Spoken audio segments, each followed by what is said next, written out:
and I had a long talk. So. Apparently, he was much more positive about what 3-day-a-year Jews get out of the experience. He's not a happy guy. He's reflecting the truth. He's not a happy guy. There were 2 Jewish sociologists, now there's 1. Yeah. Well, it's not exactly that. There were 2, there were 2 names that everyone said, right? He's not really a sociologist. What is Jack is a historian. Good morning. Good morning, sir. How are you? Okay. From the hinterlands.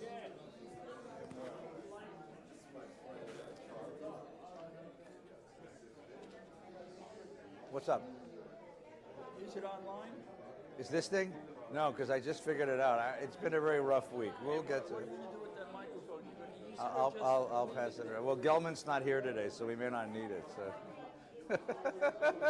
Dave, I'm telling you, you got thousands watching you. All right, thousands. I'm telling you. All right, I appreciate it. We'll use it today.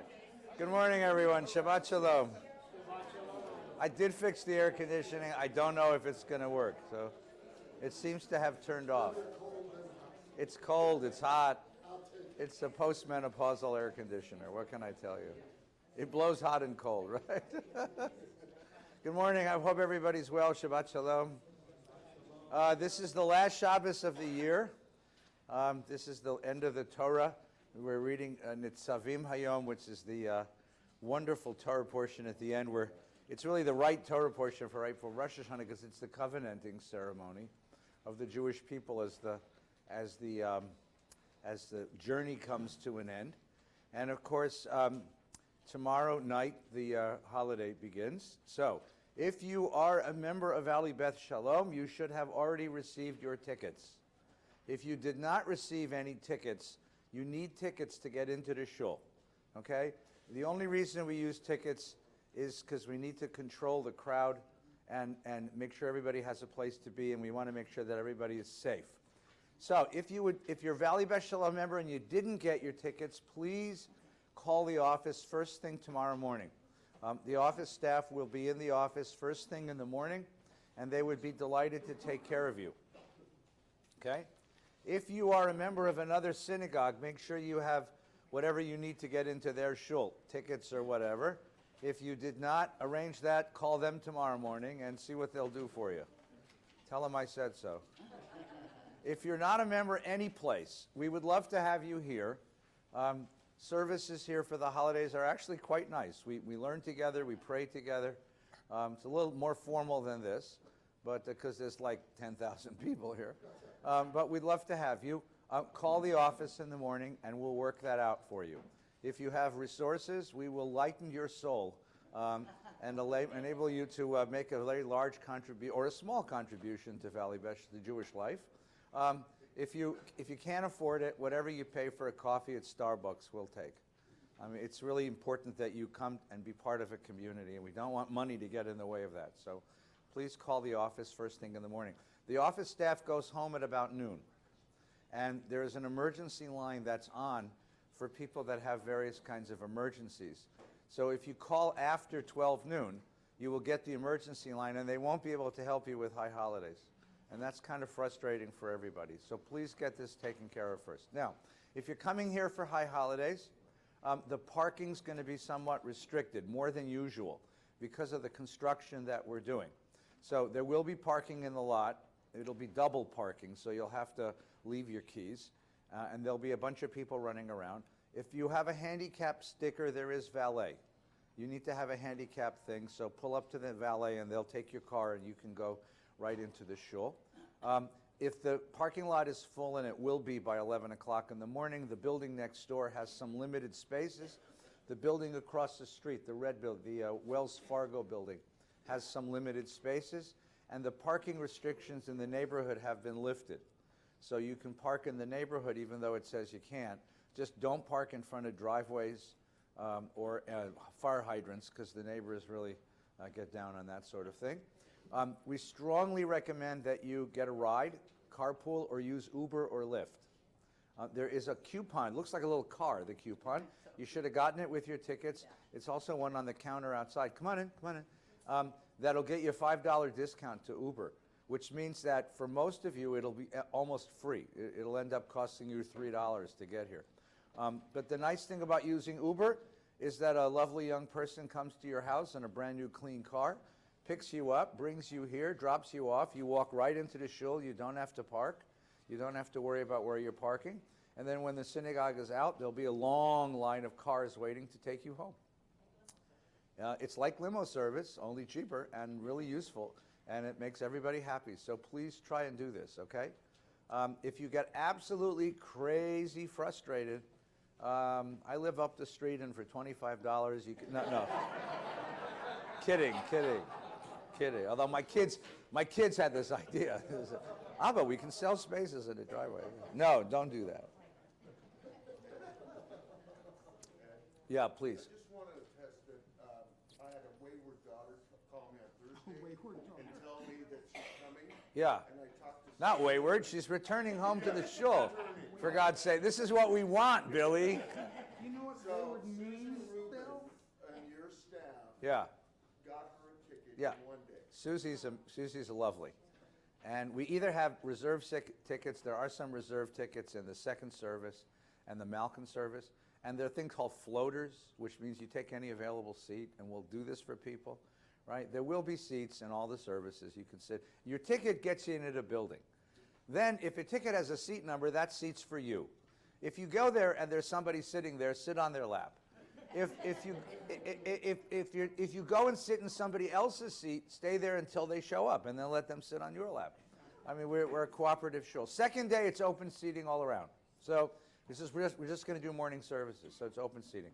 Okay? Second day, which is Tuesday, at 4 o'clock in the afternoon, we're meeting at Lake Balboa for Tashlich. Tashlich is that sweet little ceremony of throwing your sins into the water. The ducks get fat and we get pure. It's a wonderful bargain. It's actually a beautiful way to get outside in the sunshine in the park for half an hour or so after sitting in shul so damn long. So please come Tuesday, 4 o'clock, Lake Balboa. And some years ago, people started bringing their dogs. So Cantor Barron and I made this official. And we'll do a little ceremony that we call a bar mitzvah. Right? Yes. It's according to the traditions of the Shulchan Aruch. Right? Yes. And we'll wish each other canine ahara. Have I done this before? Yes. But it's a very nice thing. We just bring the dogs, bring the kids, dress comfortable. It's a really sweet half an hour in the park. If they'll let us, if the park rangers don't get in trouble, we'll pass around a little Manischewitz and have a little l'chaim. So it's a nice thing to do. Okay? That's Rosh Hashanah. Everybody got it? And then next week, we'll have Saturday morning, it's Shabbos Shuvah. We'll have Shabbat morning learning as we always do. And on the following Tuesday night begins Yom Kippur. And that's a whole nother story. Come on in. Make yourselves at home. There should be plenty of chairs today. Come on. We're building a new shul, so soon it'll be twice this size. You see what's going on over here? It's going up. It's amazing. It's quite remarkable. I mean, you raise the money, you approve the plans, you do all that, and suddenly it's there. It's amazing. All right, good. Shabbat Shalom. Come on in. Come on, guys. Come have a place to sit. Have a place to sit. Have a place to sit. All right, this morning, in preparation for the holiday, I thought we would take a look at a piece of liturgy. The Torah this morning is Nitzavim, which is wonderful, but I want to take a look at the liturgy, at the prayer, because I think this will get you ready. I think we did this before, so if we did it, it's online someplace. You can see if I'm getting better or worse. This tefillah that I put on this sheet is called Unetane Tokef. It is a set of poems. Yeah, here you go. It is a set of 3 or 4 poems edited together that have origins in the Middle Ages. You need one? It is recited in the Rosh Hashanah service during the Kedusha. This is my last one, so this one I happen to need. It is recited during the Kedusha. So about 10:30 in the morning. It's as we do the Musaf repetition, the Rosh Hashanah liturgy is all about the repetition of the Amidah during the Musaf. And we get to the Kedusha. And the Kedusha is that part of the service in which we exalt a God who is far away. And that's the theme of this. So this is a meditation on the theme of the Kedusha. It's an expansion of the prayer service. So just take a moment. The way that Jewish prayer grew was you had a basic core of prayer, a basic outline of the prayer service, its themes and its theologies. And then over the generations, Jewish poets added to that. They sort of added to the superstructure of the, expanded the superstructure of the service by adding additional meditations. So that's one of the reasons why the services are so very long, is because what you have here is a collection of all of these various themes and variations, these meditations on the liturgy that have been added together during the course of the centuries of Jewish creativity and spirituality. And what happened is that at certain points, editors would come and they would take up the various traditions, because every community had a different machzor, every community had a different siddur, a different prayer collection, and the editors would collect them and create sort of a kovetz, kind of a collection of various traditions, and that's how, and it got published. Because the more different traditions that I could publish, the more prayer books I'm going to sell. So just to print the traditions of Ali Bas Shalom will sell me a certain number of prayer books. But if I can include the traditions of Hadad Ariel, I'll sell double the number of prayer books. And that's how you end up with an expansion of the prayer tradition. So you have poets, and poets are creating, they're creating expansions, they're creating meditations on the themes of the tradition. One more point to point out. We never ever developed a strong tradition of plastic arts. You go to a museum. Happened to be in Italy for a little while this summer. You know, we walk in through the Vatican Museum, you know, so you have there from the 10th century to the 20th century all kinds of meditations on Christian faith. All the Madonnas and child you can eat, right? You don't have a museum of Jewish painting. I mean, name one great Jewish painter before the 20th century. Before the 20th century. Yeah, Chagall and Modigliani, but before the 20th century, you don't have any of it. Name one great Jewish sculptor. Now, for two reasons. Number one, that the second commandment, which said don't make images, was interpreted very literally by the rabbis. Not only do you not make images of God, you don't make images at all. And number two, we were a portable people, and we needed portable art. David, grab a chair and come on in. And a coffee. We'll find a chair. The building is full of chairs. Yeah, that'd be nice too, thanks. Although I'm milking. We had to be a portable people. So we couldn't invest in large pieces. Imagine if Michelangelo had been Jewish. Trying to schlep the David from country to country, you know. Where do you want it? You know? I mean, you don't create sculpture unless you think you're going to be in a place for a while. You don't create painting unless you have a wall to hang it on. So for those two reasons, we invested all of our creative juices in literary arts, in poetry. And because we're religious people, we created religious poetry. So the equivalent of the Louvre, of a collection of the great artistic perceptions of the generations, is the machzor and the prayer book. This is the collection, this is the gallery. This is the collection of the greatest works of Jewish art of the last 500, 600, 700 years. And it's been curated by various editors over the years to give us a gallery to walk through. And what is High Holidays? High Holidays is what you call in the art world a special exhibition.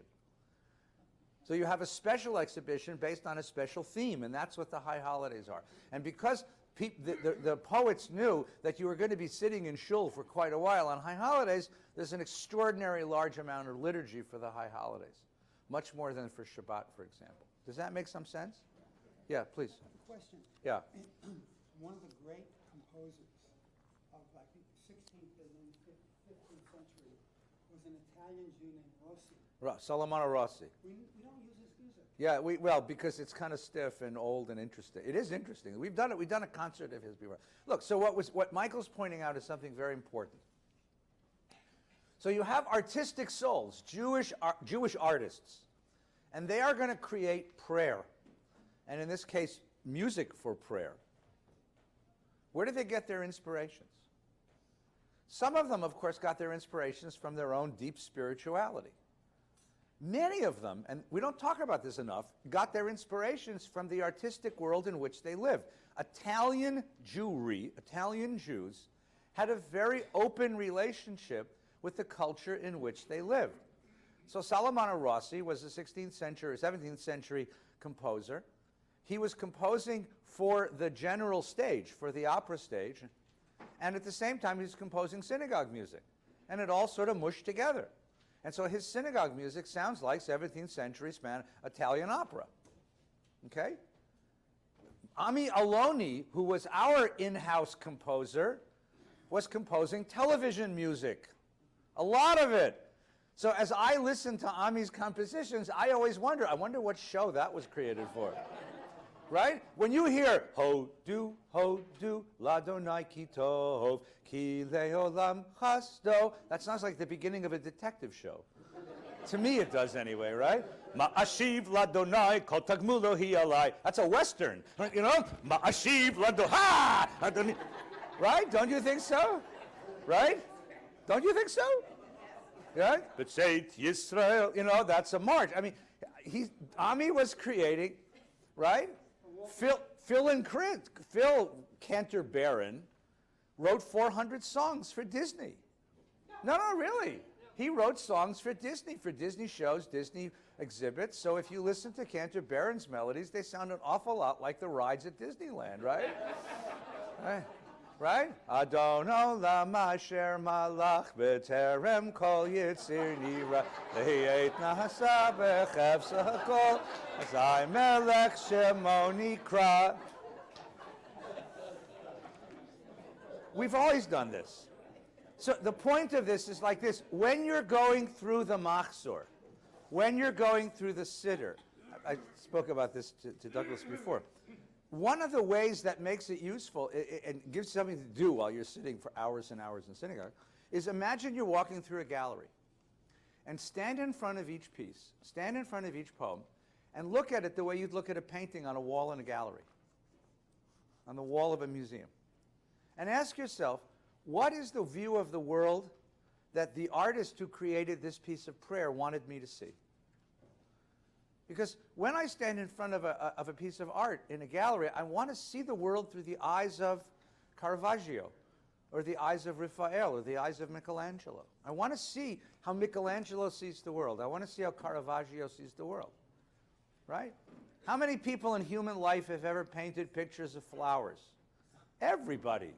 Everybody. My kids in kindergarten painted flowers. They're still on my refrigerator door. And yet, people will schlep all the way across the world to go to Amsterdam and wait in line for 3 hours to see the flowers of one lunatic guy named Vincent van Gogh. Because what Van Gogh saw in flowers is remarkable. He paints sunflowers and irises and tulips. I mean, the interesting thing about Van Gogh is that he never painted anything extraordinary. His most famous painting is his bedroom. But how does he see his bedroom is a unique lesson in how a human being can perceive life. That's what makes a Van Gogh and a Feinstein a Feinstein. Right? I don't see lines of tourists trying to get into my kitchen to see my kids' flowers on the, right? So but I want to know how he sees it, right? And that's the way you should go through the machzor. Stop in front of each piece and ask yourself, how does this person see the world? What is he trying to communicate to me as a perceiver to see the world the way he or she sees the world? How does a Chagall see the world? That's what we have in the prayer book. And remember that this is edited and curated. This is the greatest hits of the Jewish people. This is the Louvre. This piece happens to be one of the great masterpieces. This is the Mona Lisa of the Jewish tradition. So let's take a look together. Douglas. Wait, you know what? We have a gift from Dr. Bob. This magic device will allow our friends at home to hear your question. Oh, wow. You said, Don't give a speech, just ask the question. you said stop in front of each piece. That's what I do. That doesn't match the pace and speed of davening. Who says you have to follow the davening? Look, Douglas, I was visiting the Louvre. Nina and I went to visit the Louvre many years ago, right? And we know the Louvre. The Louvre is like, it's, so we were just, or this time we were just in the Vatican Museum. If you can either So we're getting onto the Louvre, and a bus from Nebraska that pulls up, right? Right, all these tourists, I'm not making fun of Nebraska, you're wonderful people. There's a bus from Iowa pulling up, right? And the tour guide says, ladies and gentlemen, welcome to the world-famous Palais de Louvre. You will find the Mona Lisa on the 3rd floor. Winged Victory is on the 4th floor. The souvenirs and toilet is in the basement. Please be back on the bus in 20 minutes. And this group of people, these are lovely, lovely people. This group of yahoos gets off the bus, and they are jogging through the Louvre. They are like running. They're like, well, I gotta get to, right? And they're back on the bus in 20 minutes. Now, I know people who daven like that. I do. In fact, I said, one of my teachers said, you could ask him questions while he was davening. Did the Dodgers win today? What was the score? 4-3. Who pitched? Koufax. How many strikeouts? I had a roommate when I was in college who was studying Japanese art, and he went to Japan for a trip, and they took him to a gallery. And they took him to a piece in the gallery. And he spent 20 minutes sitting just in front of one piece in the gallery. And then he said to his host, can I see the rest of the gallery? And they said, oh, stupid gauche American. The master spent 25 years in meditation and reflection to create that piece, and you're only going to give it 20 minutes? You see? I mean, so there's a different way of davening. You can walk through the prayer book the same way you walk through the Louvre. You can go look at one piece and spend the whole afternoon. You can go look at, 4 Caravaggios. Try to figure out how he manipulates light, right? Or you can jog through the Louvre, and you can jog through. Now, my job, I'm your tour guide. I'm your docent, right? I want to get you through this gallery in a reasonable amount of time. But you don't have to follow me. At any point along the tour, you can say, Rabbi, I'm checking out. I'll meet you at the hotel when we're done. And you could stop, right? If I say, turn to page 137 and rise, you have every right in the world to say, I'm still on 136 and I'm sitting here. And I would not be offended, by the way, if you did that. I really won't, because I want you to be in a place where you can find the truth of this service and the truth of the self. That's what the prayer is about. But my job is to sort of guide you through. Okay, I'm your docent here. You get it? Okay. Now, but if you don't want to follow the tour, it's okay. Nothing bad will happen to you, right? And the good news about having 2 days of Yontif is wherever you leave off on day 1, you can pick up on day 2. And the good thing about having 2 rabbis or 3 rabbis or 4 rabbis and a bunch of cantors is that you get different. You could pick up another tour. You could go next door and pick up the other tour. You're on the A tour in Malkin and on the B tour in the sanctuary. Right? You get it? You just plug the headphones into the jack and it takes you on the way. You know what I'm talking about? I get it. There you go. See? Ready? You didn't mention the tile floors in the synagogues. That's art. Well, the architecture of synagogues is a whole other story. The architecture of synagogues, the design of synagogues, mosaic of the floor, the structure of the building, the color of the windows, was almost always shaped by the environment in which we lived. We either copied what they were doing, or we took things that were exactly the opposite of what they were doing.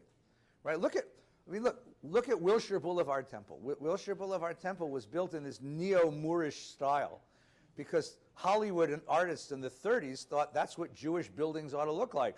They were creating the sets for Sinbad the Sailor, so they created Wilshire Boulevard Temple. This place was built in 1966, and they were building large movie theaters in the 60s. Remember the big movie theater? Remember the Cinerama Dome, right? So you get Valley Beth Shalom, movie theater, right? So there's a long story to go with this, but we're going to start remodeling the sanctuary next year, and we've been working with these architects. And I explained to the architects that in mid-20th century, Jewish architecture mirrored Protestant worship architecture. It was all on vertical lines, right? God and the rabbi are up here. You Jews are down there. Truth is here. Accepting truth is down there. The Rabbi speaks, the congregation listens. If you sit at VBS, you actually sit like this. You never notice that? The first 6 or 7 rows are like this. You're looking up at me because I have truth and you don't. That's how the building is set. Now, so it's all on these vertical lines, right? Now, that's 1950s church architecture. Now, beginning of the 21st century, we're horizontal.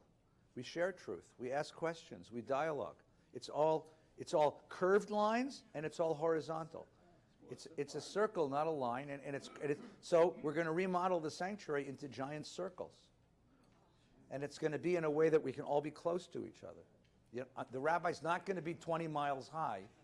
The rabbi's going to be in the middle, and everyone will be close, and we'll be able to think, we'll be able to feel like we're close. It's called intimacy. It's going to be level, or is it going to No, it's going to be beautiful. And and right now, it's not going to be anything unless you take that pledge card out of your... Let's be clear about this. I'm not done yet. I need a little more, I need a little more blessing, a little more prayer, right? So we can talk. There's going to be a video of it on the screen over here, okay?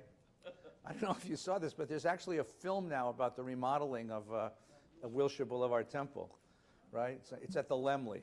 You're going to see the VBS film in the hallway over here, right? But let's take a look together. So this is a set of medieval prayers meditating on the theme of Kiddusha.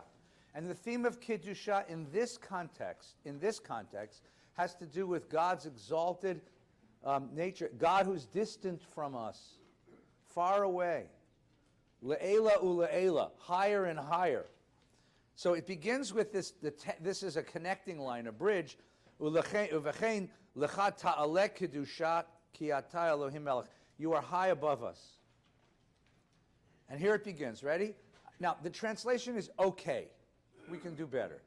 Unetane tokef kiddushat hayom ki hu norava ayom. There's a rhyme scheme and a rhythm.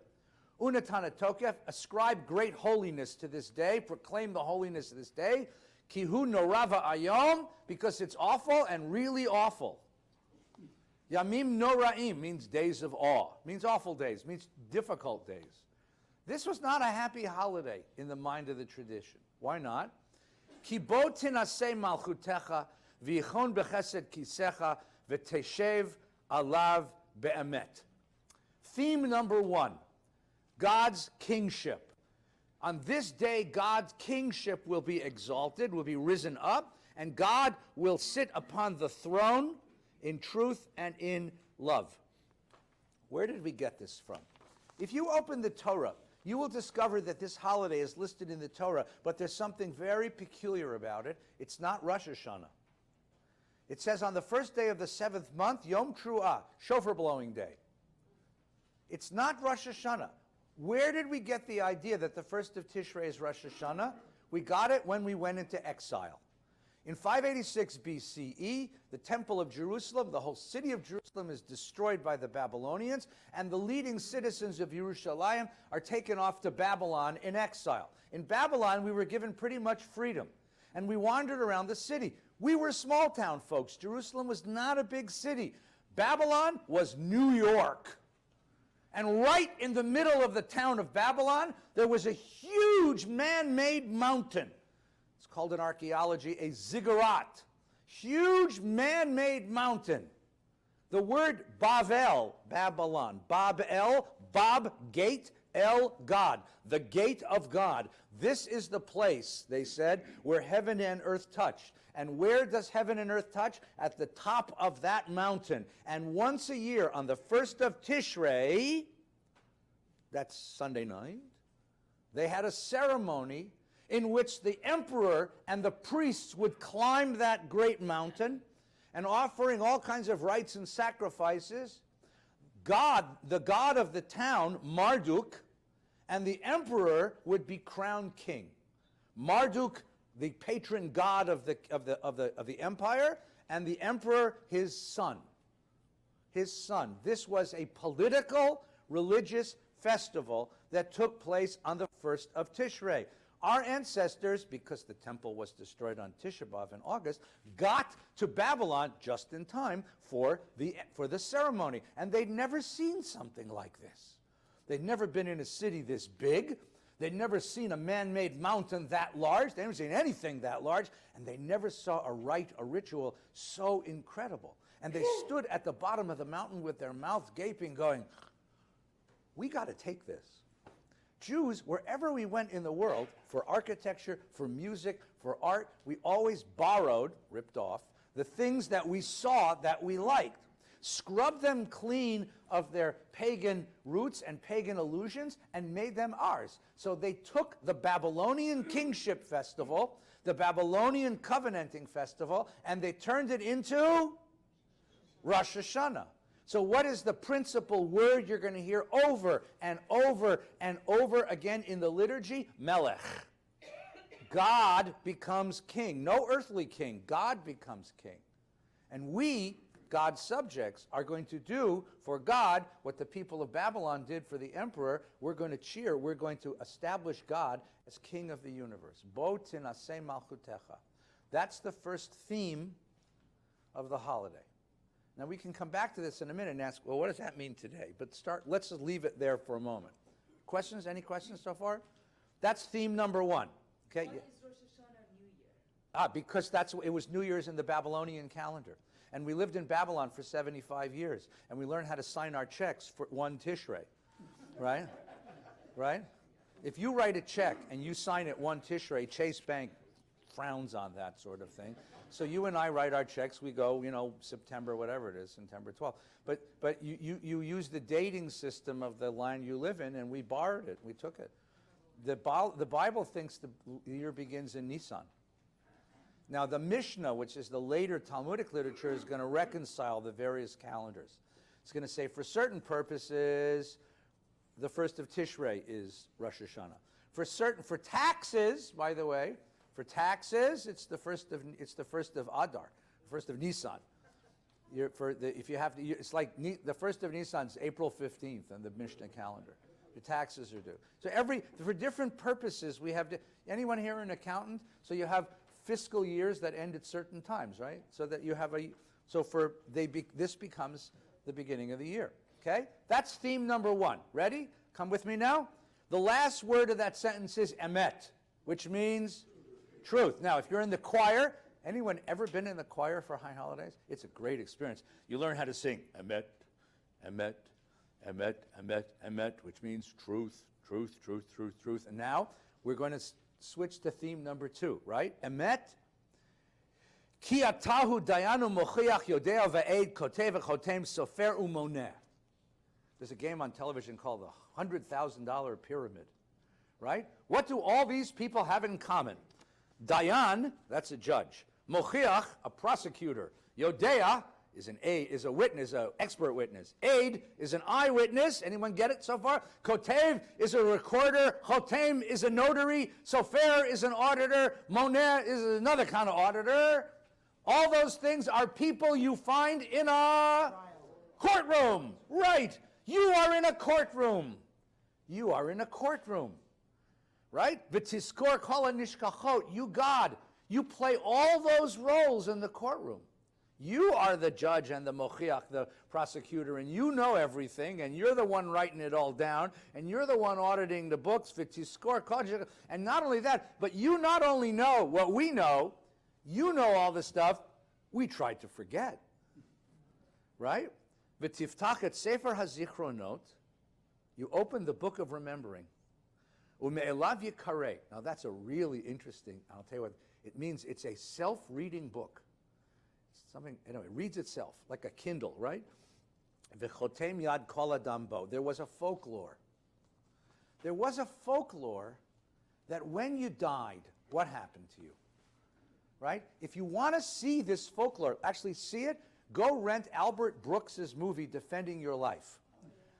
He took it from this folklore. What's the folklore? You die, your body's buried, your soul goes to heaven. You're met at the gates of heaven by your angel. You didn't know that you had an angel, but Clarence, your angel, right? Now, Clarence takes you into a room, an anteroom, and there's a book there, and the book is everything about your life. Everything from your first breath to your last. Everything you did, everything you thought, everywhere you went, every action you took. It's all there in the book. And according to the folklore, you don't have to read this book. This book reads you. This book reads itself. It speaks out everything in your life. And then the angel says, is it right? Want to make any corrections? And you say, I did not do that to that girl in 8th grade. And the angel says, fine, we'll correct that. Any other corrections? And say, no, I think that's the rest of it's pretty accurate. And he hands you a pen, and you sign it. You actually seal it, is what you do. As soon as you sign it, as soon as you seal it, the walls open up, and you find yourself in a courtroom. And the book is brought in front of the judge. The book testifies either for you or against you.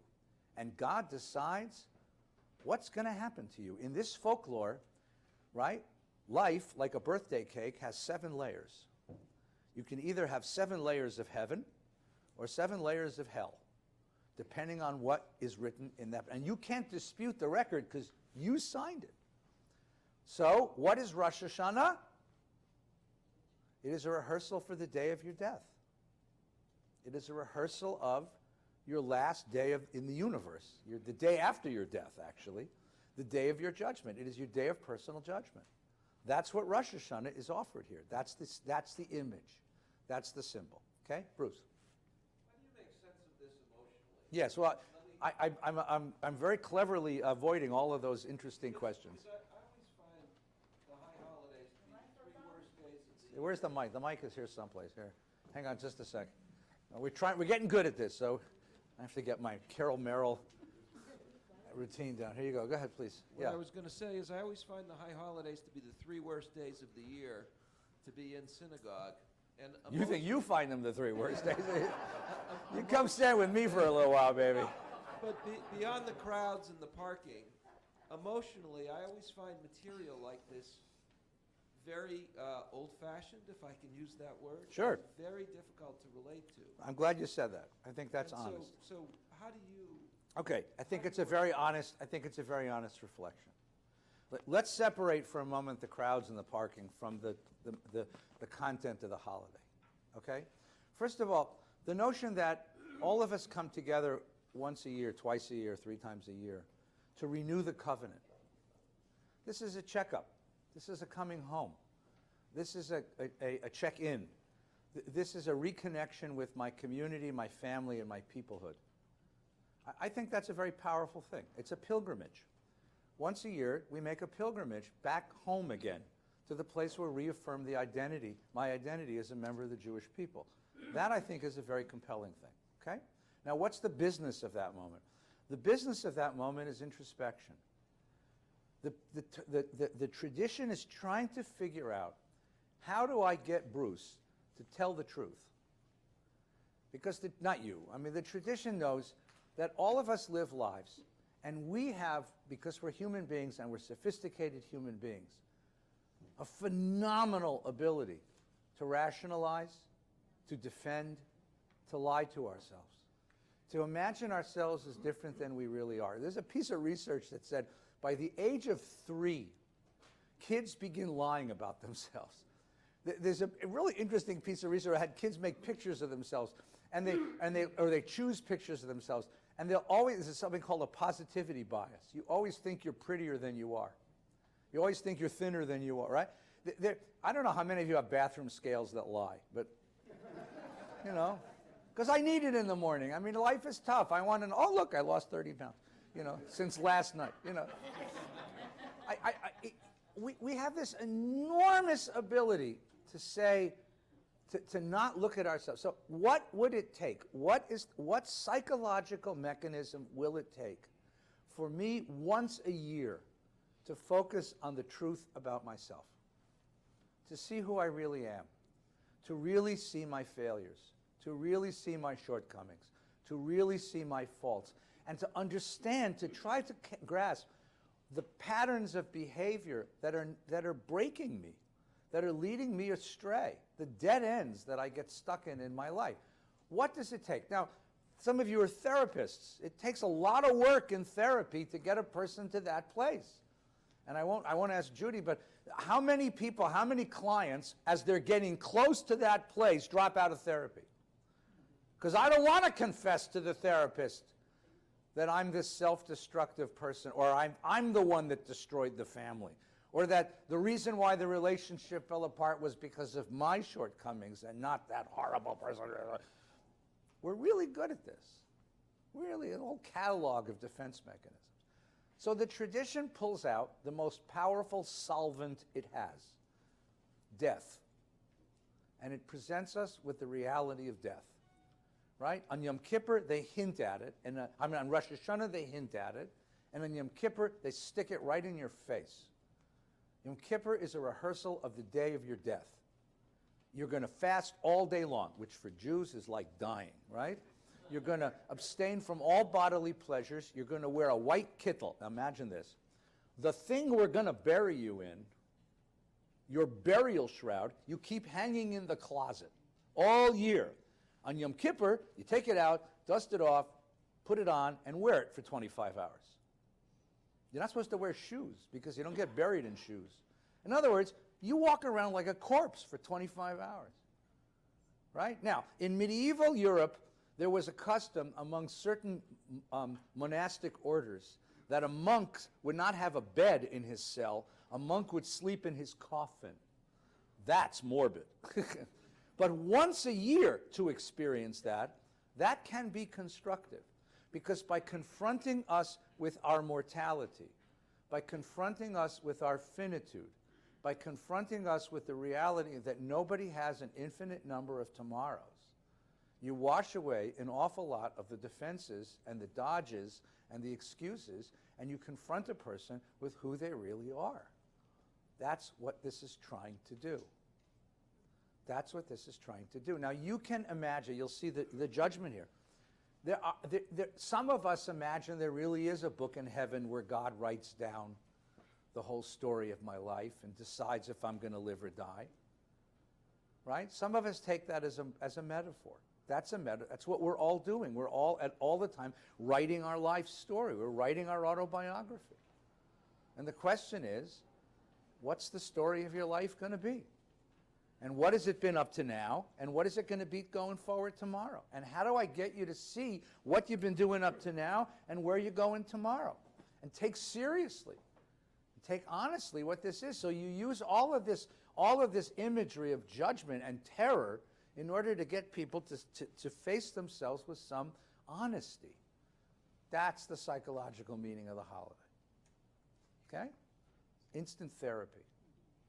Right? Because when I see what I've done and when I see my shortcomings, then I want to do something. We'll get to that part in a minute. Here's one more theme. Ready? Are you okay so far? Uveshofar gadol yitaka, the great shofar is sounded. Uvekol dmama daka yishama, and the still quiet voice of God is heard. Umalachim yachafezun, and the angels are all upset. Right?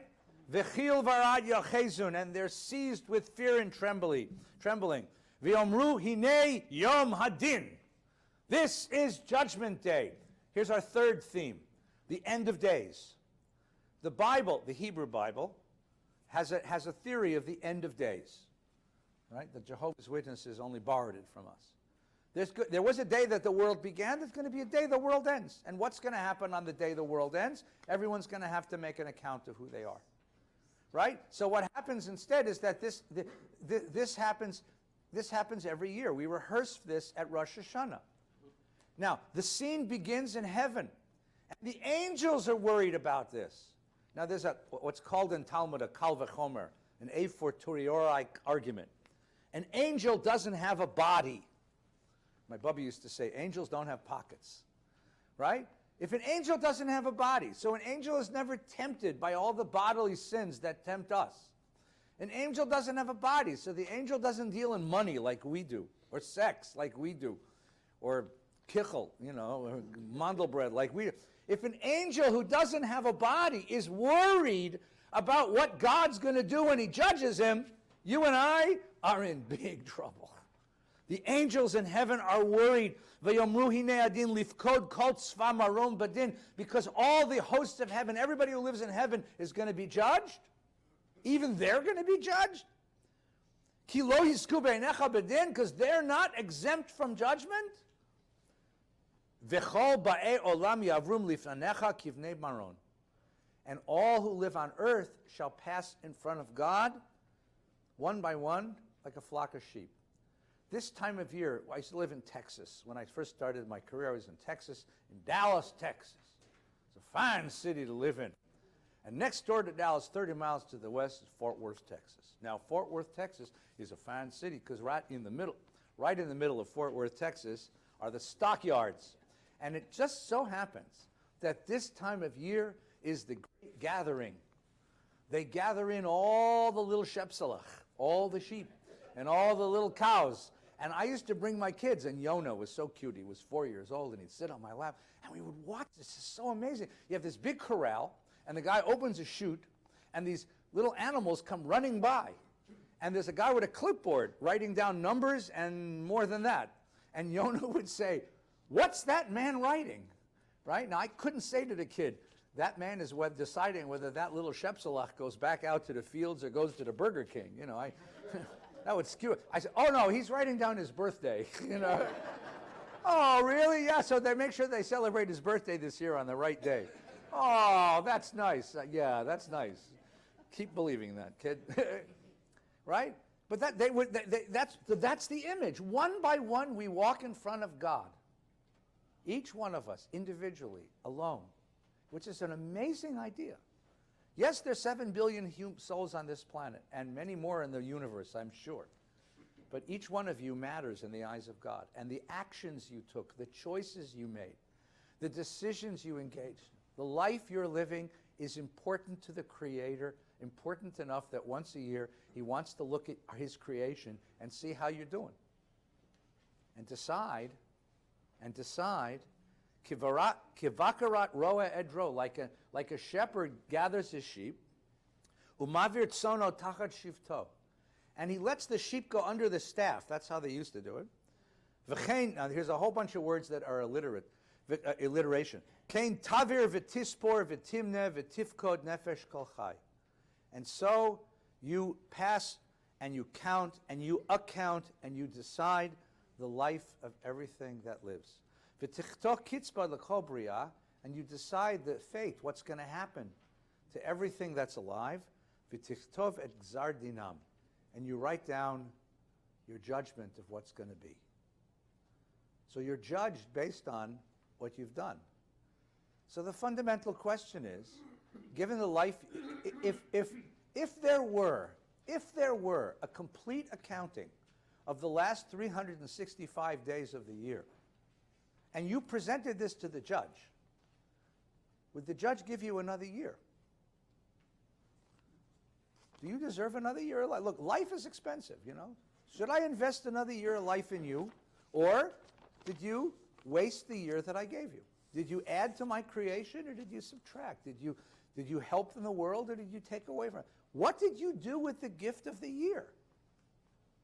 Which I think is a phenomenal question, because I can't remember what I had for lunch Tuesday, much less what I did with the year. A whole year just passed, right? A whole year just, where did it go? What did I do? Who have I been? Who did I love? How did I help? What did I teach? And God says, let me tell you. And so now you begin, now we turn the page, and you have another poem that attaches to this one. This one you all know. Let me just get the first line. B'Rosh Hashanah yichatevun, u'v'yom tzom kippur yichatemun. On Rosh Hashanah it's written, and on Yom Kippur it's sealed. Now, just for argument's sake, and Bruce, you'll appreciate this, Rabbi Schulweiss, my dear teacher, used to say, in Jewish prayer, the more catchy the tune, the more questionable the theology. Right? The catchier the tune, the more, I can't believe that, the theology. This one has a great tune. Rosh Hashanah yichasevun. And sometimes the cantors get really into this, right? And if you know the words, you go like, why are you so happy? Like, on Rosh Hashanah, God is writing down your fate, and on Yom Kippur, it's all been decided? Like, bro, this isn't happy. This is terrifying. I'm sorry, go ahead. Wait, we have this. the magic electric lollipop. There you go. I'm pretty confused. It's on. I'm pretty confused about what you said about God decides. Yes. What have you done last year? Yes. Are you going to stay alive next year or not? Yes.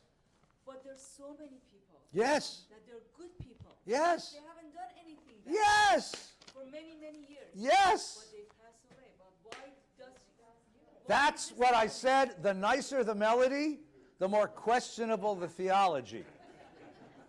So, you have just asked a brilliant, wonderful, deep, and loving question. You've said, I understand what the poet is saying.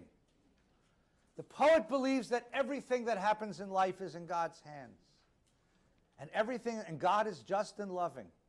And God gives us just what we need and what we deserve.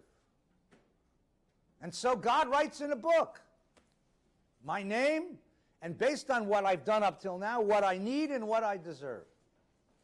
And seals it. So whatever happens to me, I can say it was God's will. And yet, you and I know, it just doesn't look that way, does it?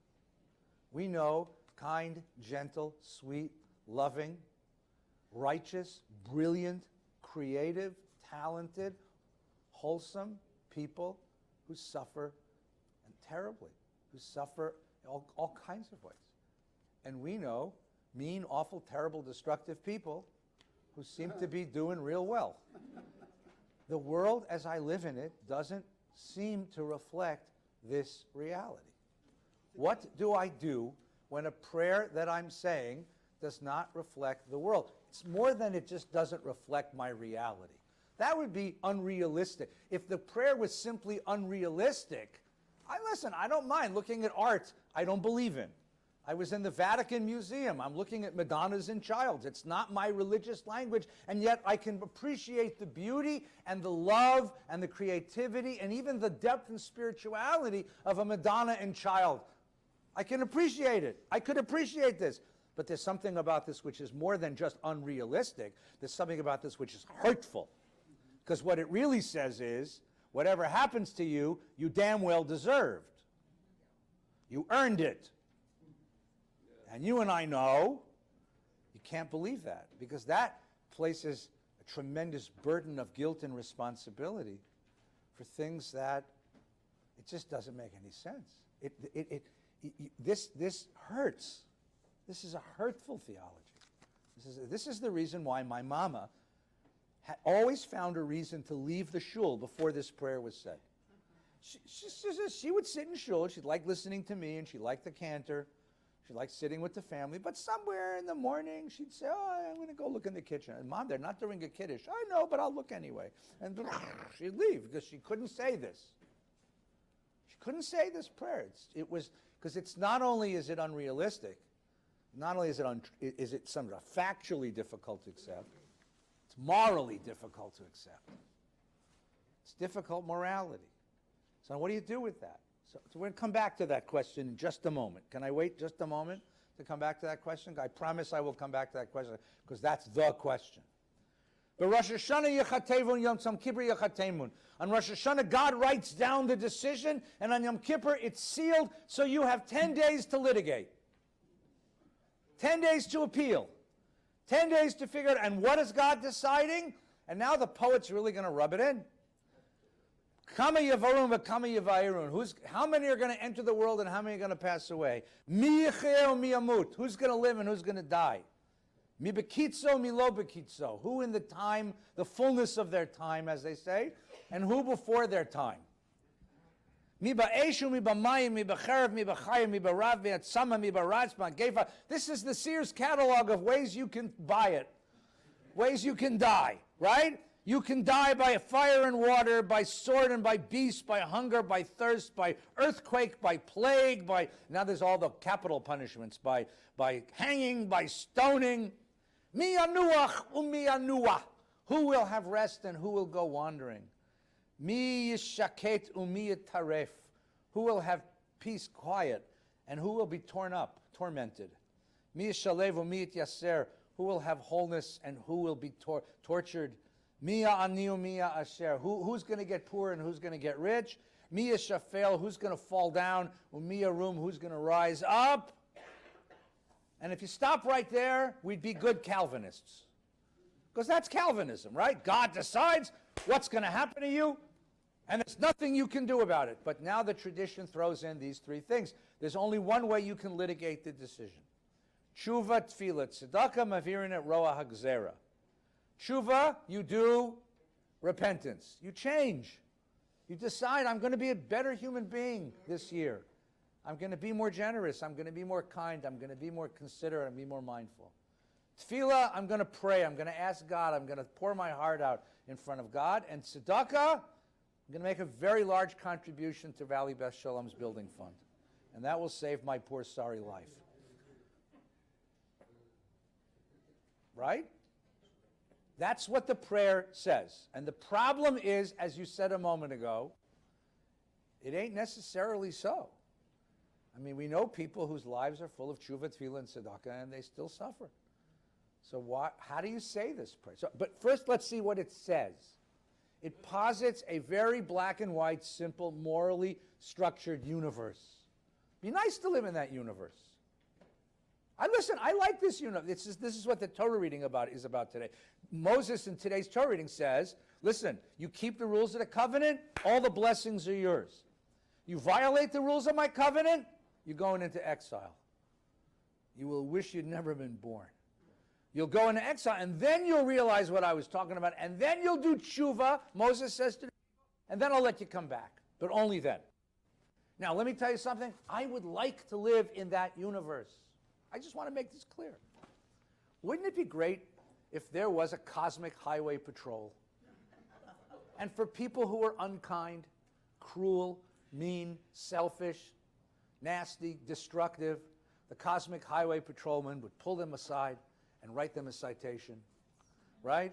You go to hell. Here you go, sir. Sign here.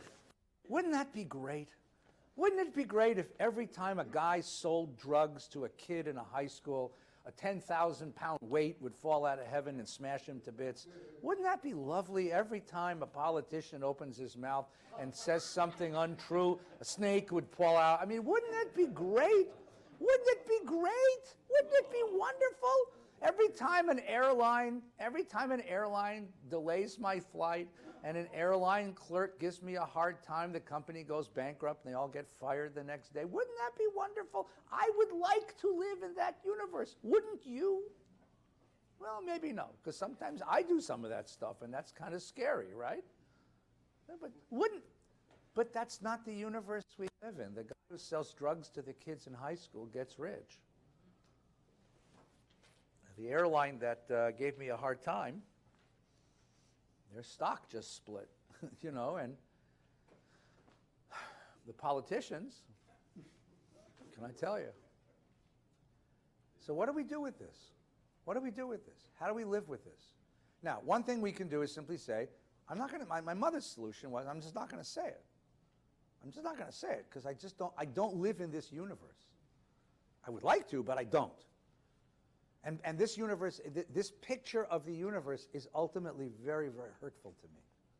Because it tells me that my ancestors, my friends, the people I know who are suffering, that suffering is a result of your behavior.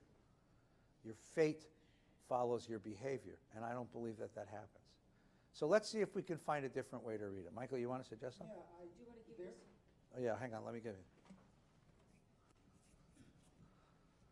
It's interesting because I hope Gelman's watching on TV, because I think he's sitting in his living room going, I know the answer. So let's all wave to Rabbi Gelman. I know. I talked to him this week. I love him, but I know he would love to want to talk about this stuff. Okay. it's interesting, though. Hi, Mark.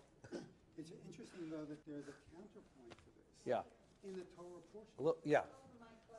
Yeah, the mic doesn't amplify, it just records. I'm sorry. It's the people at Fountain View who can hear him, not you. There's a counterpoint Yeah. to what we're talking about in the Torah Right. portion today, and it's the part that begins with verse 11. All right, so read it. In 30, it says, surely this instruction, which I enjoin upon you this day, is not too baffling for you, nor is it beyond reach. It's not in the heavens. Right. that you should say, who among us can go up to the heavens and get it for us and impart it to us that we may observe it? Right. Neither is it beyond the sea that you should say, who among us can cross the other side of the sea? Right. And get it for us and impart it to us? Right. That we may observe it. No, the thing is very close to you. Yeah. In your mouth. And in your heart. In your heart to observe it. Right. Moses says, this Torah is not too hard, you can do it. Right? And the rabbis added something to that, which is that you have the power of tshuva. The rabbi said that the tshuva was put into the world even before the world was created because nobody could live up to God's moral standards. And therefore we had to have a mechanism where we could reconcile, where we could come home again, where we could say, I'm sorry, where we could start again and gain forgiveness. And that's the rabbinic tradition. I want to suggest a slight variation, okay?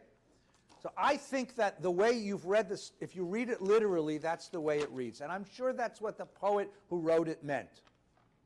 The poet who wrote it believed he lived in a universe where there was a God of justice and that all acts that human beings engage in will somehow be reconciled. We'll have to take an account. For many people, that account doesn't happen in this world, it happens in the next world. That's where you get the idea of a next world. Because it just doesn't seem that there's justice in this world. So there must be another world where punishment is meted out and rewards are offered. That's one way to think about it. Another way to think about it is to say, we don't know the silent pain of people who do evil. We'd like to think they have silent pain, but we don't know that. The inner life of people is very mysterious. I want to offer another interpretation. And I'm going to tell you right now, it's not what the poet who wrote this meant. But he did say something really interesting. And he gave us a clue. Look at this. Look at the text again. Look at those 7 words at the bottom, in the middle there, ready? Utshuva, utefila, utsedaka, mavirin et roa hagzera. Those are not the original words. That phrase comes from the Talmud. The original words were, in the Talmud, tshuva, tefillah, tzedakah, repentance and prayer and charity and tzedakah, mivatlin et hagzera, cancels the decree. The original word said tshuva, tefillah, tzedakah, mivatlin et hagzera. Tshuva, tefillah, tzedakah, cancel the decree. That I understand. That makes sense. Somebody, somewhere in the 12th or 13th century, changed it to this. What's the difference between mivatlin et hagzera, cancels the decree, and what's written here, which is ma'avirin et roa hagzera, can remove the severity of the decree. Ma'avir means to push something away, mitigate, ameliorate, heal, et roa, the evil of the decree. What's the difference between saying it cancels the decree or it mitigates the decree? Yes, please. It's the personal perception. Yes, it's a perception of the thing, but think theologically for a minute. Yes, yes and no. I mean, it could be, but I want to suggest this. Yes, George, yeah. Well, the one that you said cancels it means that. Yeah. I love you. I really love you. The one that says cancel would allow you on your deathbed to say all of a sudden, here's my money going to Valley Beth Shalom, here's my this, here's my Well, that's that. true, by the way. So, and you don't have to wait till your deathbed, by the way. We will lighten your soul even now. Amen, brothers and sisters. Can I get an amen? Amen. There you go. There you go. And the Listen, guys, I'm trying to build a shul, for God's sakes. Come on. Give me a break. Would be that you would say, I'm Yeah. sorry to all of those who Yeah. I've ever wronged, blah, blah, blah. And so then you would cancel whatever that dark place was that Right, you were going right, to go right. to. The other says, if you start now, Right. you could abate it something. Abate it. That's a good And word. that's the Right. I mean, I always read it as Right. if I get another chance. Let me suggest one way to read this, okay? And again, I'm not going to in any way pretend this is what was intended. I just think this is my way to read it, okay? It's a sort of existentialist way to read it. The difference between mavirina roa gzera and mivatlina tagzera is that if you say mivatlina tagzera, the gzera is canceled. Mavirina roa gzera says the gzera is still there. God's decree is still there, but we can fix its after effects. We can ameliorate, mitigate its side effects. Now the question is, what's the gzera? Is the gzera, the word gzera means decree. In this case, because it's a courtroom image, it would be the verdict. The verdict. Okay? I'll be right there, Douglas. I want to roll here, so let me finish this. Is the verdict, is the decree God's judgment of me? That God looked at Feinstein and said, this is what's going to happen to you, and I'm going to throw myself on the floor of this shul and pray and beg and try to change myself and give money, give tzedakah, and God might, and it might change what God decided about me? That could be, but that's problematic. Let's try it a little bit differently. Let's go back up to the first paragraph on this page again. Be'Rosh Hashanah yechatevun of Yom Tzom Kippur yechatemun. On Rosh Hashanah it's written, on Yom Kippur it's sealed.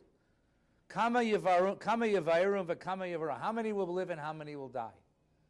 Mi yechiyeh mi yamut, mi bekitzo, mi lo bekitzo. I'm sitting in shul one year, and remember, you guys think you sit in shul a long time?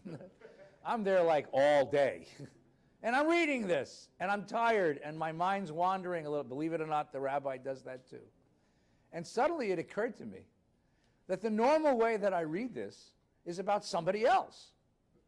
When it says God's going to figure out, God's going to decide who's going to live and who's going to die, and who's going to live and who's going to die in all these horrible ways, I think it's the guy in the fourth row, the guy with the green suit. I think it's the lady with that skirt. I think it's the kid who's making a lot of noise in his show. God's not talking about me. God's talking about them. And then suddenly it occurred to me, no. This is about me. You want to get scared? Read this prayer in the first person. On Rosh Hashanah it's written, and on Yom Kippur it's sealed that God's going to decide when I live and when I die. Whether I will die in my time or whether I'll die before my time. And while I'm alive, whether I'm going to know fire and water, whether I'm going to know passion, or whether I'm going to know drowning, and whether I'm going to know sword and beast, and whether I'm going to know hunger and thirst, and whether I'm going to know wandering and peace, and whether I'm going to know tranquility or torment. God's going to decide my fate. And when you think of it that way, the prayer, first of all, it's much more chilling. Because it's not about the guy in the fourth row anymore. It's about me. The gezerah, the decree, the verdict, is not mine alone. This is a description of the human condition. The human condition. This is what it means to be a human being. And the prayer is trying to say, you know, you human beings, you walk around all year long with the arrogance, with the hubris, thinking your life is under your control. Well, let me tell you something. The most important facts of your existence, you do not control. You did not control the day you were born, and you won't choose the day you die. You do not control how long you're going to live. Everyone dies at the right time, and everyone dies before their time. Everyone does. You do not control that. You do not control whether you're going to be healthy or sick. You do not control what's going to happen. If you have kids, you damn well know you're not going to control their lives. You surely are not going to control their lives. You don't control the conditions of the society you live in. You don't control the weather. You don't control very much of anything when you think about it. To live as a human being in absolute truth is to recognize that the principal facts of our existence are out of our control. Now, stop there. That's a very sad prayer. What do you do about that? And now the tradition says there are three things that are in your control, always. And these are the three mitigating factors that makes it livable to be a human being. Number one, tshuva. You cannot control what happens to you in life, but you have absolute control over your character. Your morality, your character, your personality is the sum total of your choices and actions. You can always be a better person. It is completely up to you. And not just your character, but because your character is under your control, you can decide you can interpret the meaning of the events that happen to you and decide what's important and what's not important. You know people, I know people, who break a fingernail and go berserk for 3 days. The car gets a scratch, they're beside themselves. And you know people, and I know people, who have gone through the most horrendous, horrible, mind-shattering, heartbreaking events of life, and they somehow find the strength to go on and smile and greet the new day. What's the difference? It's all a choice. The great psychiatrist Viktor Frankl was a young Viennese psychiatrist taken to Auschwitz, and he was put in the slave side of Auschwitz, so he worked as a slave for the Nazis. And he wanted to know, he was always a clinician, he wanted to know why certain people were broken by the experience of the concentration camp, and other people managed to get through it pretty much okay. Not physically, but psychologically, they were able to withstand the suffering and get to the other side. And he realized that no matter what circumstances you're given in life, you always control the interpretation of those circumstances. People who had a reason to go on living got through it. If you have a why, you can experience any how and make your way through it. But people who identify their momentary pleasures or displeasure, discomfort, as the sum total of their existence couldn't stand even a day. When I used to get chemotherapy, I used to wonder, it's a wonderful thing I learned. You bring pictures of your kids. You bring pictures of your friends. You bring books of memories. Because you have to have a reason every minute to sit in the chair and take that awful medicine. And people you're taking it for, you have to have a reason to suffer through this. Otherwise, you pull the IVs out of your arm and walk out of the damn clinic. You always have a choice about the way you're going to respond to life. That's tshuva. Tzedakah. Tefillah. Let's do tefillah. You ever been to a Shiva minyan? You've all been to Shiva minyan. You've been to Shiva minyan with me. It's the most amazing. You ever been the mourner at a Shiva minyan? This is the most amazing thing in the world. You think, first of all, you say to yourself, nobody's going to show up. And then 1 million people show up. But not 1 million people. Even if it's 10 people, even if it's 5 people, it's people who love you. And often people show up, you didn't even know you showed up. You didn't invite them. Right? The neighbors show up. The co-workers come. A guy says to me, did a funeral, a guy says to me, we're not going to do Shiva, Rabbi. I said, yes, you will. He said, no, I don't understand. We just moved here. Nobody knows us. I said, we're going to do Shiva. He says, Rabbi, really, we really don't want Shiva. It's not going to help very much. It's not that important. I said, would 6:30 be okay? He said, all right, Rabbi, you do what you want, 6:30. So I announced Shiva at 6:30. 6:30, there's 100 people in his house. He said, kids, parents of kids' classmates, co-workers. He said, I never knew that I was this important to this group of people. Tefillah is a gathering where we talk to each other, even as much as we talk to God. And we feel like we're all in this together. We're suffering through the exigencies of being a human being, but we're doing it together. I can't promise you a life without suffering, but you don't have to suffer alone. And that makes all the difference. That's tefillah. And tzedakah means that I meet the adversity of my life and the pain of my life, and the best way to meet the difficulty of life is to help somebody else meet the difficulty of their life. Again, I'll give you my own experience. I've been through every clinic at Kaiser, right? Gastroenterology and neurology and internal medicine, a lot of internal medicine. And you all sit, even pediatrics, and everybody sits quietly in the waiting room with their hands folded in their lap.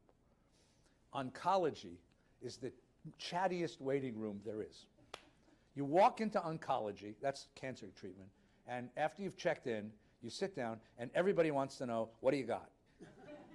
And you tell them, what medicine are you taking? Oh, I did that. What are you doing for the side effects? Well, here's what you do. Forget that stuff, right? Zoloft, who needs it? Xanax, you don't want that. What do you want? Wheat Thins, right? And what are those really strong mints? Altoid. Wheat Thins and Altoids got me through 2 years of chemotherapy. And everyone's chatting because if the more I feel the pain and suffering and desperation of my own condition, the more I need to reach out and hug somebody else and make them feel better. And that gives me the power to smile today because I have a reason to be. You can do tzedakah. I don't care how bad your life is. I don't care how poor you are. You can do tzedakah. The beggar who has 2 pennies gives 1 away. Why? Because it gives him dignity. Primo Levi, great Italian writer, survivor of Auschwitz, tells a story that he was terribly sick in the barracks, and the guy who slept next to him tore his bread in half and gave Primo half of his ration of bread. And when he got better, he asked that man, why did you do that? It could have threatened your life. He said, no, that preserved my life because it gave me the power to see myself as a living, loving, choosing human being. It gave me back some teeny hint of the dignity that the Nazis tried to strip from me. You, he said, saved my life because you gave me a reason to give. So what the prayer is saying is not, in my view, and this is my view alone, it's not that God's on a bench deciding what's going to happen to Feinstein this year. Nina's on the bench deciding what's going to happen to them. The board of directors of Ali Bes Shalom is deciding what's going to happen to Feinstein this year. The prayer says we live lives, and at heart, the human life is a terrifying proposition. We're the only species in the world that knows we're going to die. That is a terrifying proposition. We're the only species that can imagine, anticipate suffering. That is a terrifying proposition. To be conscious is a terrifying place. It's much easier to be a dog. Quote me on that. So God has given us these gifts to get us through. Tshuva, Tefillah, Tzedakah are the tools you use to withstand and ameliorate the human condition so that life is worth living. And that's the commitment of this holiday. That's what the holiday is giving us back. The holiday wants us to live on that level of consciousness and realize that that's what's at stake in day-to-day life. So that's how I read the prayer. I don't think that's the original. I don't think that's what the poet meant. But I'm a 21st century Jew. I have to read it my way. All right, I see that there's lots of people who have comments. So let's get all your comments. Let's go over here first. Douglas, you get the first one, and then you get the next one, and then you get the next one, and then we'll go ahead, please. So, Go ahead. given the inevitability of death, Yeah. the tshuva, tefillah, and tzedakah are the choices you make between the time of Rosh Hashanah and that inevitability. Right. And so, These are the tools you have to live with that inevitability. and so the Talmud, you said, cancels the decree. The Talmud, What the hell were those rabbis thinking? they were thinking that that God is making an individual decision about Douglas Workman this year, and that Douglas has 3 appeals to the court. The appeals of Tshuva, Tefillah, Tzedakah, and that God will take that into consideration. And if not in this world, in the next. So then, The wonderful thing about positing rewards in the next world is that it can never be disproved, right? If I say, do this and you'll get rich, you can come back to me in a year and say I did it and I didn't get rich. But if I say do this and you'll attain eternal life, it's highly unlikely you'll come back and complain that it didn't work. so that the child, The religion is that sort of bargain, you see. so that the child that dies of sickness, that's what they're going to say? No, they're going to say that child will earn a life in the world to come, or that child was working out sins from a previous life, or that child, that's what they're going to say, right? What they're really going to say, Douglas, and I've been to that funeral, so I can tell you, because I had to be physically held down by my wife.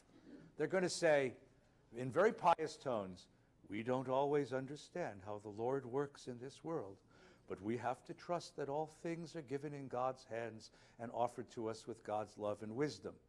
And I swear to God, I wanted to jump up and slug the guy, and I was as close as I've ever come to physical violence at Mount Sinai Memorial Park, okay? And Nina literally had to hold me in my chair, because to me, that's blasphemy. To me, that's absolute, because now, if the parent were to say that to me, and a woman once said this to me, a woman who lost a child once said to me, God called my child back to heaven, and I didn't argue with her, because if she says it, she can own that.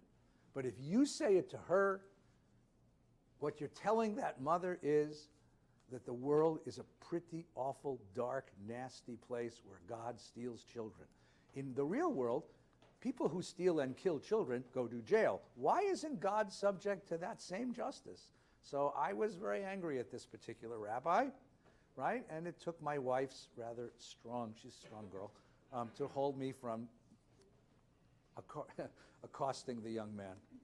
I would have pulled my hair out, except I don't have enough. Pass the microphone back. Thank you so much. Next, yes. Rabbi, teshuvah, tefillah, and tzedakah all sounds wonderful. Thank you so much. Give it another chance.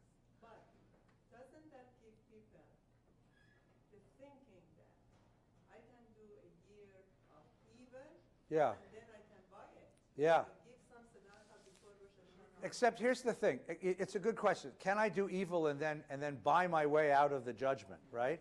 So the Talmud says, because what is tshuva?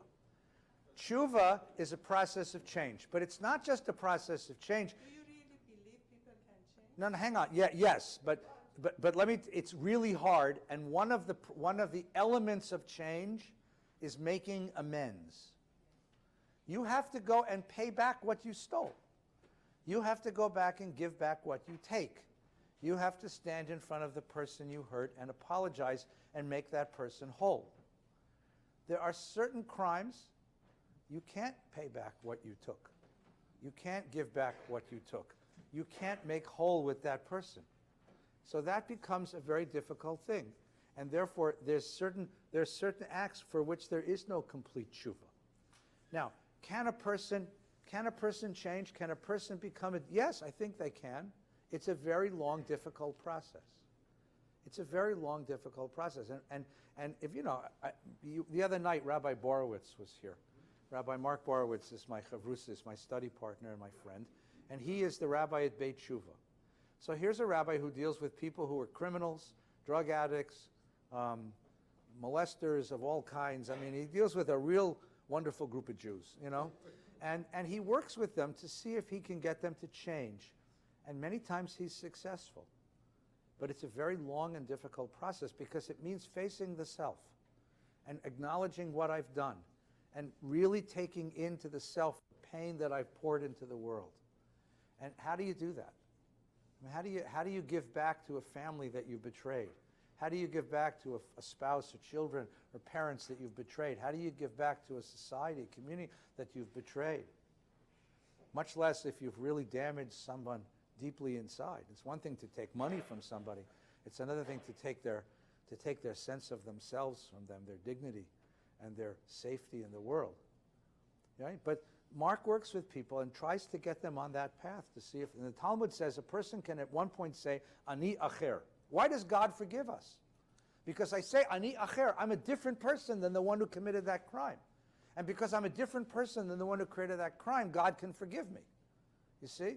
But I really have to be a different person. I can't be this calculating person who says, well, yesterday I was a crook, and today I'll be safe. I mean, to be calculating in that way is simply to carry forward your crookedness, you see? Your manipulation. You really have to become the new person. It's very difficult. Look, it's very difficult to even simple, trivial change. My brother is a psychologist, and he did a study when he was working about weight loss. What percentage of people who lose weight, or what percentage of the weight that people lose stays off? Anybody happen to know? 0. Yeah, what? No, 1%. 99% of the pounds that people lose on diets, they gain back and more. Right? What's the most effective diet plan? Eating less. Yeah, yeah. Starvation. No. Weight Watchers. Weight Watchers. Why Weight Watchers? Because it changes the whole pattern of your life.